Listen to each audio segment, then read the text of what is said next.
I went to school. When we were hired as astronauts, we go to for about 2 years of kind of initial training where we learn principles of aviation, how aircraft systems work and how to operate them, how spacecraft systems work, how to operate them, a lot of basic science classes, and also Russian language.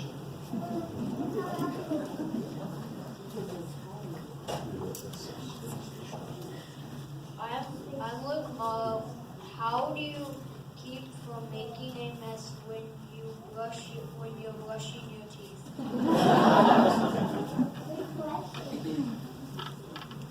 Yeah, well, it's interesting because water really behaves strangely up here because of its the way it likes to stick together.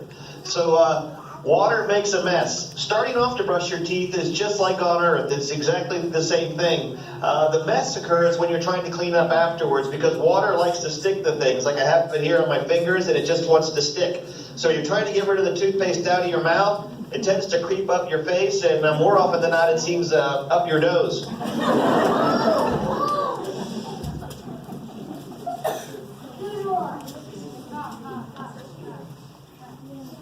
I'm Sophie Morrow.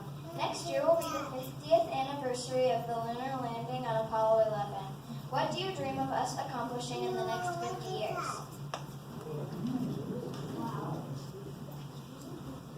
Yeah, 50 years ago, there was a very proud moment when Americans went to the moon. But they made it very clear at that time they went for all humankind. And I think the next 50 years will be a continuation of what we're doing here on the International Space Station, where humans from different countries and cultures and ideas have come together, built an amazing space station, and continue to operate it, even with all the stuff going on back on Earth. And I think when we go back to the moon and off to Mars, we're going to do it as a species, not as Americans or Russians or whatever the nationality. We're going to go there as human beings. And I think that'll be a great moment for the people of Earth. All right, next. I'm Nick Mahler. What do you do all day?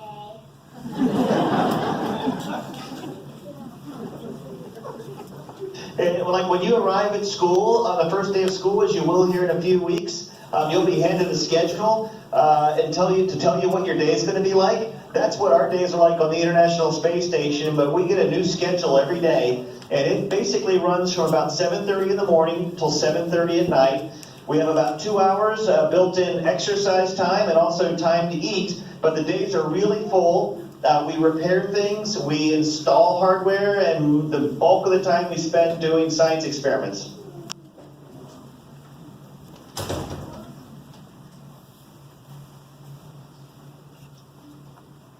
I'm Maxwell Wojtek, and my question is, what experiments do you do on the space station?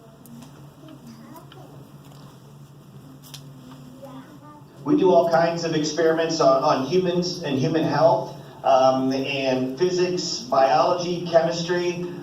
For me, one of the most rewarding things I've done, there's been a lot of really interesting things. We've learned, we're trying to figure out what kind of bacteria is up here living with us. And we do that by looking at some of the chemicals in the cells called DNA. And I've also been part of growing some plants and algae. When we go off into the solar system, we're going to need to grow plants for food and for oxygen. And I've been growing some plants and some simple algae up here on the space station so we can learn how to better cultivate that stuff. So when we go out to the solar system, we will take plants with us.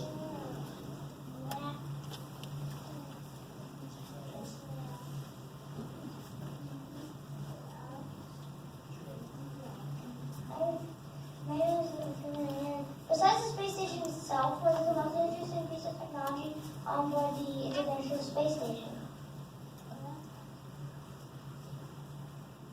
Yeah, that's a great question because just even in what you can see, like right behind me is a small airlock where we can put science experiments out into space and see what happens out there. Even in this area around me, there's all kinds of science experiments and different technologies. One of the really interesting things for me that we've been working on is this device called a cold atom lab. and it's going to get down to temperatures that really are some of the coldest in the universe here on the space station, so we can understand how the very small particles that make up all life and all matter, how they operate, and we can do it by getting them super cold. So I'm really excited. We've got some really good science out of that already, and I look forward to some really important discoveries in the future. All right, we can use a little cold down here at the moment. Good. Next question. I understand. My name's Sarah Pollard, and is time different on the space station? Yeah, there's a lot of ways I could take that question. I think what you're asking maybe is the time zone.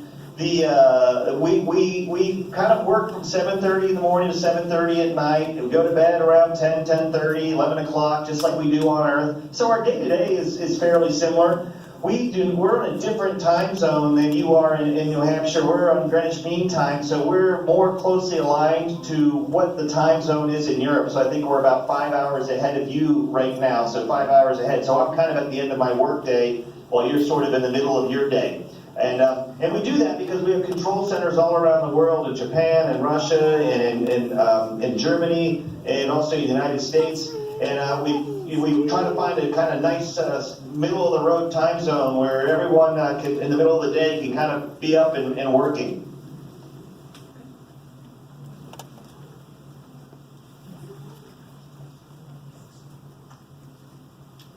What is it like being weightless in space, and is it hard to move around? There's no cold. You asked that, didn't you? And it's actually incredibly easy to move around in space. We can move around really heavy objects. We can move ourselves around really easily. The downs, and it's a lot of fun. One of the downsides of that is everything you own can also move just as easily. So imagine trying to keep your room clean and organized, how hard that is on Earth when you sit them down, they don't float away. Well, up here, you sit something down, you might not find it again for weeks or even months later.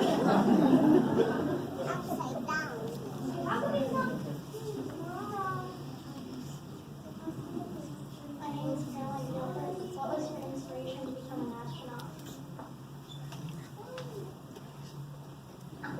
It was the work that other astronauts like Kristen McAuliffe and those other people who come before me, the importance they saw in what we do, and the importance of how they understood our mission, the importance of our mission. That was a very inspirational to me as someone when I was growing up and when I was your age, and even older when I got older and decided this is a career I'd like to pursue.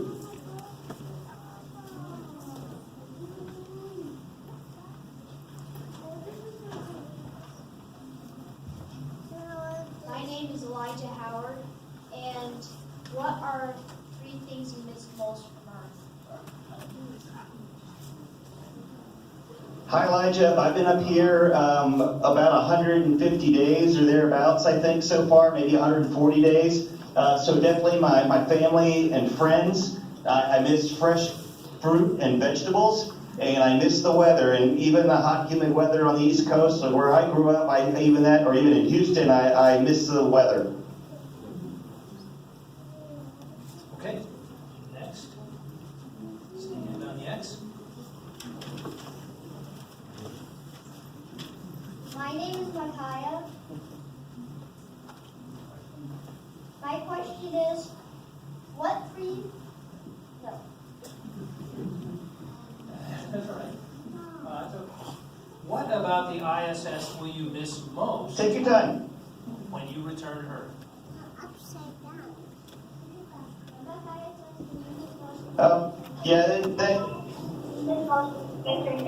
Thanks for asking that. I miss the people. I'll miss the view of our planet, of course, but I'll miss the people up here. It's a great sense of community, both with the people that I'm up here with and the team that's been helping us along on the ground. Of course, we'll all be together again when I get back to Houston after the mission, but it'll be different, and we'll have great memories of the mission, but I will miss the time I've had with them up here.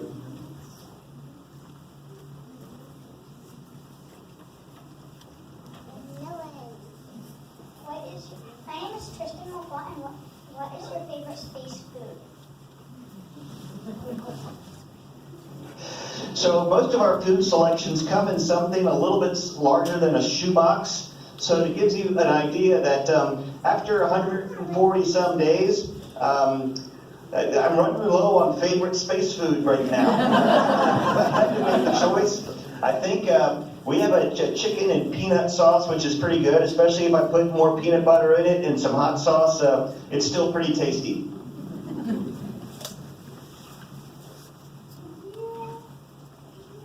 My name is Alex Lowe, and how do you sleep on the space station?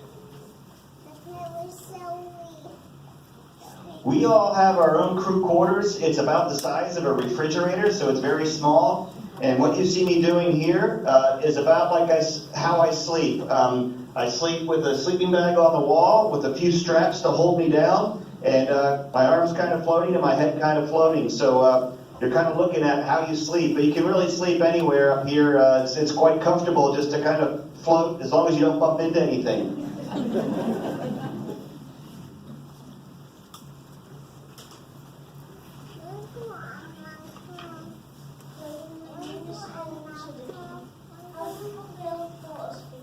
Especially a long one.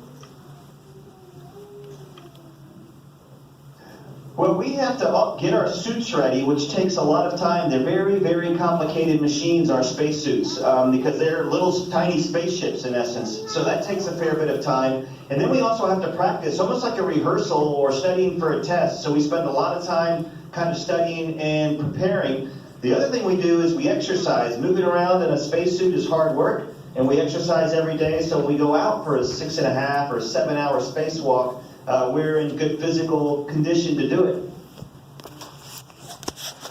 All right, thanks. Hi, my name's Lisa. What is the most weirdest thing you have seen while on the space station? Cool and weird. Well, one of the cool and weird things is just the way water behaves, and I've talked about that earlier. It just sticks together, the bubbles form perfect spheres, and just watching the way water behaves is a really, really interesting and cool thing. The other thing is watching our Earth.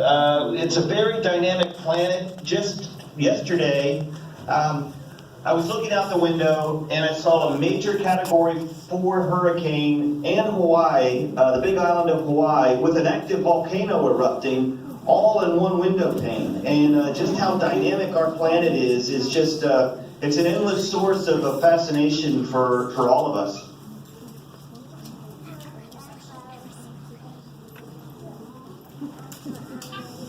I'm Samuel Cole, and how was the International Space Station constructed, and what was it like installing solar arrays and truss? The ISS was built all over the world. The modules were constructed all over the world. They were then sent, they were either launched from Kazakhstan or launched from Kennedy Space Center in Florida. And they were assembled together, the entire modules, for the very first time here on the space station using a robotic arm, a large robotic arm, and people out doing spacewalks. So it was incredibly complicated, this whole process of erecting this magnificent space station up in low Earth orbit over a number of years. Installing the solar arrays was a really great day for us because I knew at that point, with all the solar power we could then, the electricity we could then generate, we could go from 3 ISS crew members to 6 ISS crew members and start doing the science we really wanted to do. So a really complicated process. It takes place on the Earth and up here in space, and it was a really amazing thing to watch over the years. Was it easier or harder than assembling something from IKEA? You don't have to answer that. Good question. It was probably easier because we had really good plans and really, really good hardware. So attaching the S6 truss was really just a couple of 4 bolts and a few grounding straps. So they make it pretty easy for us.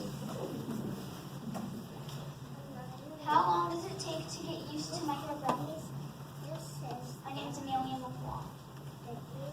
That's it. The interesting interesting thing is, the first time I flew in space, it probably took 3 or 4 days before I was feeling really comfortable being here. Because you can feel a little sick when you first arrive to space. This time, but it's like my brain remembered. And we launched in a Soyuz, and I instantly felt fine. I was eating, I was sleeping, I was very comfortable. It was almost like your brain can figure it out. Oh yeah, I've been here before. I know what this is like, and it adjusts very, very quickly. And going back to Earth, it will be interesting to see how that goes, because that's another adjustment. I'll be up here for 200 days, and then to go back to gravity again, it could be very, very interesting. Will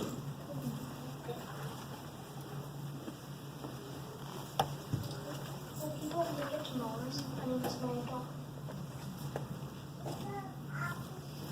Yes. That is why all of us are up here. All the people on the ground are working at NASA, and our other international partners are all doing what they do. The adults who are in the room with you, that's why they do what they do, because they want someone your age to be the one to be the first human on Mars. So yes, we will get to Mars.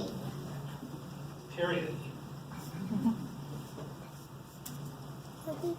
My name is Graham Roberts, and if you could have one thing on the space station that you weren't allowed to bring, what would it be?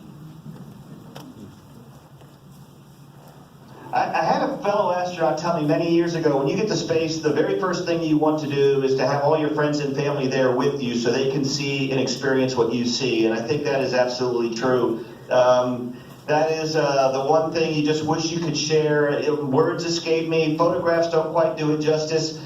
You want every human being should have this experience to realize what a truly precious planet we share and call home.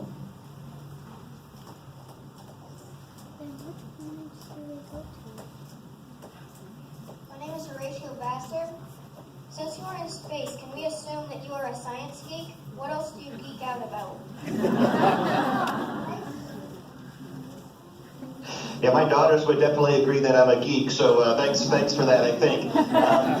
Yeah, I definitely enjoy science. I'm a bit of a naturalist. I studied biology and marine science when I was in school, but I've always been more of a generalist, so even things like geology I find really fascinating, meteorology I find fascinating. But you already said about science. One thing that I'm also very interested in, I read a lot about history, because to me, we can learn a lot about where we are now when you reflect on what we've done in the past.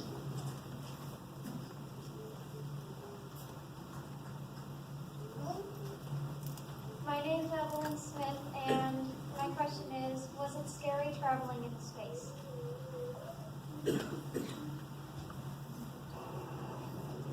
Yeah, Evelyn, kind of, I guess, getting ready for your first rocket launch, it's a little intimidating to be thinking about leaving the planet for the first time. But one of the really nice things about this job is you get to meet all the people around the world who make space flight possible. And when you realize how committed they are to doing their job right every single time, the passion they have for their job every single day, you learn to trust the team that is responsible for getting you here, taking care of you while you're here, and getting you home safely. And so that makes it a lot less scary, considering what we do for a living. We got time for one more question, and I'm going to ask it because they're not paying me. How much exercise? Oh, we do not. Okay, that's it. We would like to thank NASA and thank our astronauts, so we are going to say Thank you.